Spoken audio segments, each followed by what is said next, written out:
Hello les amis, je vous rappelle qu'on a fait une vidéo hier sur Mark Knopfler déjà, mais sur plutôt la partie rythmique à la main droite, qui est très particulière, etc. Je vous invite à aller voir la vidéo et retrouver le PDF, les GP, tout ça c'est sur le site pour bien bosser. Okay, au niveau solo, il aime bien, alors il fait plein de choses super intéressantes. Il a une tendance à suivre énormément les accords, ce que les gens ne voient pas toujours. Mais quand il y a un accord qui change, il va aller choper une note de cet accord-là pour la mettre en valeur et pour mettre en valeur le changement d'accord. C'est une pensée un peu jazzy. Okay.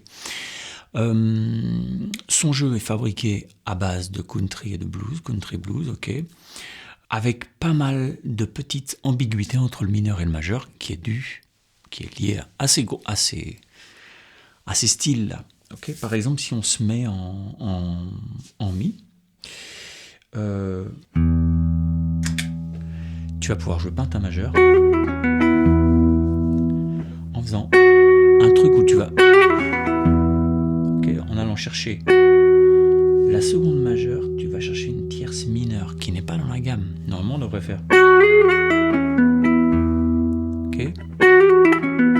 En fait, en créant la seconde majeure qui va vers la tierce mineure, qui est dans la gamme pentamineure, on crée une ambiguïté entre la pentamajeure qui emprunte des choses à la pentamineure. C'est pas je mélange les deux gammes, c'est pas du tout ça. Si je suis en pentamajeur, okay, pentamajeur, je vous rappelle, tonique, seconde majeure, tierce majeure, quinte, sixte majeure, et ensuite j'arrive encore à la tonique, et pareil, ça continue. Donc dedans, il y a la seconde majeure. Et cette seconde majeure, elle a très souvent envie d'aller vers la tierce mineure.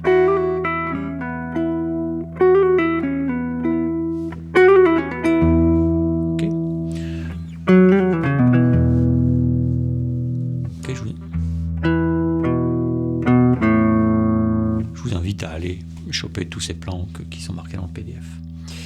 Mais il suffit que, au lieu de faire cette sixte majeure, il suffit que tu mettes la septième mineure, et du coup, là, l'esprit ne pense plus pentamajeur, il se dit, ok, pentamineur.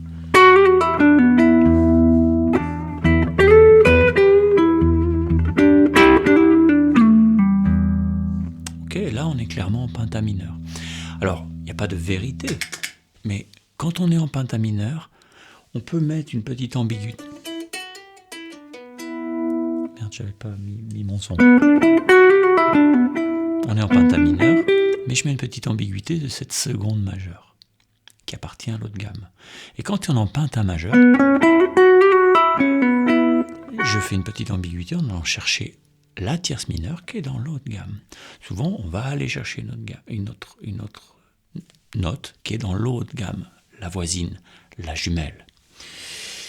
Très souvent, quand on est en pentamineur, ok, on va pouvoir faire aller chercher tierce mineure, tierce majeure. Ça, je vous invite à faire la formation Impro Blues où on explique bien tout ça. Quelle tierce, pourquoi, quel moment, etc. Et sur l'autre accord, qu'est-ce que je fais, etc.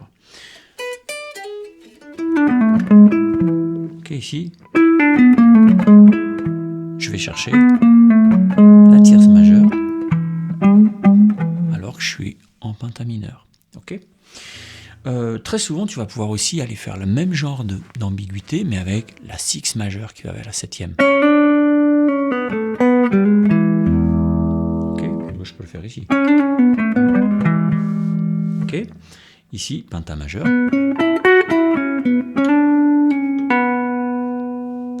Ok, sixte majeure qui va vers la septième mineure, qui revient. Pentamajeur, ou alors. Donc je commence ma phrase en pentamajeur et je switch en pentamineur. Quand tu es en pentamineur, tu vas chercher ta tierce majeure, mais tu peux aussi aller chercher ta tierce mineure avec la seconde. Ok, tu vas pouvoir aller chercher cette note-là en venant de la sixte. Ok, donc ça sonne pentamajeur, ça sonne plus pentamineur. Okay. Ensuite, il va pouvoir créer ce genre de petite ambiguïté Avec les bends, quand il va faire, admettons, restons en mi, pas parce que je me suis dit on va faire en ré, mais restons en mi.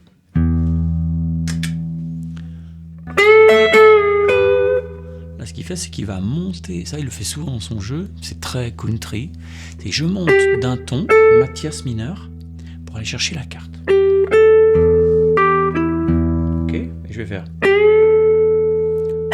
Je joue la tonique pendant ce temps-là. Je rejoue ma note là-haut, qui est montée d'un ton, et je la redescends, mais que d'un demi-ton. Je fais pas. Je fais. Et ensuite, je finis avec la quinte, par exemple. Après, tu peux aller où tu veux, hein, mais c'est bien d'aller à la quinte, ça sonne bien.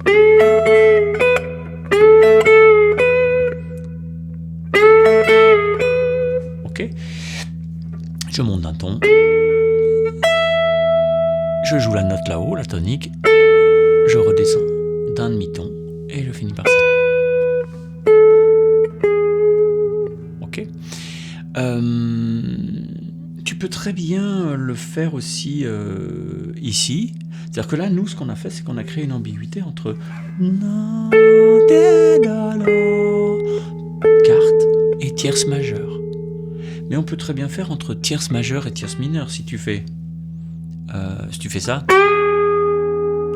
là, tu es en pentamajeur.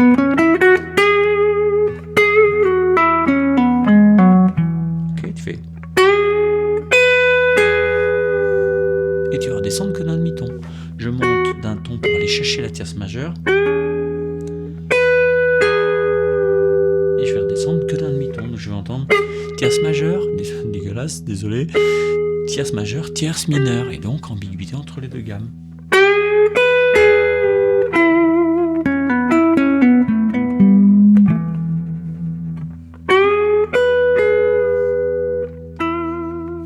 Ok, après tu peux aussi partir ailleurs. On va pouvoir aussi jouer, mettons-nous en La pour que ce soit moins ici, en La. Tu vas pouvoir avoir parfois dans son jeu, assez souvent, des petites triades qu'il utilise de façon très simple. J'ai un nom trop long. Ça fait... Ce qu'il fait ici, c'est une triade mineure de La. Si on est sur un La mineur ou blues La, tonalité blues, ça marche très bien. Et finit sur la carte une note de couleur. C'est juste que tu sais que quand tu es sur là, ici, là, la carte, bah, c'est pas fini.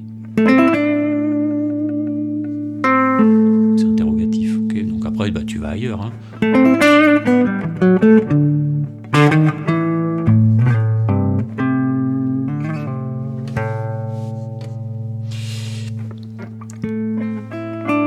Ok, le fait que c'est 3 doigts. Hein. Tu peux le faire en sweeping si jamais tu joues médiator. Mais tu peux très bien faire aussi une autre triade, celle-là par exemple.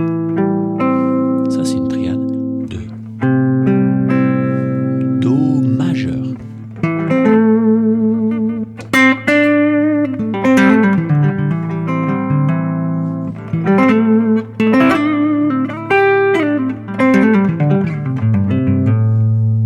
Ok. Sauf que c'est un renversement de la triade, c'est-à-dire qu'on ne la commence pas ici. On va la commencer sur sa tierce.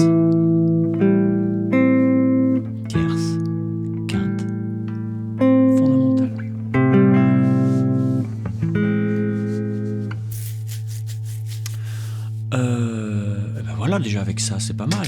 Si vous voulez apprendre à jouer avec les triades, apprendre à jouer avec tout un tas d'entourloupes qui vous font sonner de façon un peu plus fine, eh ben, j'ai fait une formation qui s'appelle Phrasé, Blues Jazz Dièse.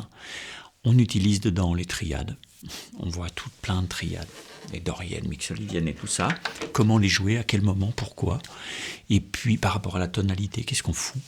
Et puis aussi, on utilise, c'est pas une formation qui vous fait jouer jazz pur, bebop, c'est pas l'intérêt, c'est pas ça le but de cette formation, mais c'est de vous dire, vous avez un jeu blues, vous avez envie d'un peu plus de finesse et d'un peu d'élégance liée au jazzy un peu. Avec quels outils simples je peux arriver à ce résultat très rapidement. Ok, et en quelques semaines de boulot, bam, vous sonnez jazzy. Je vous embrasse. Bye bye.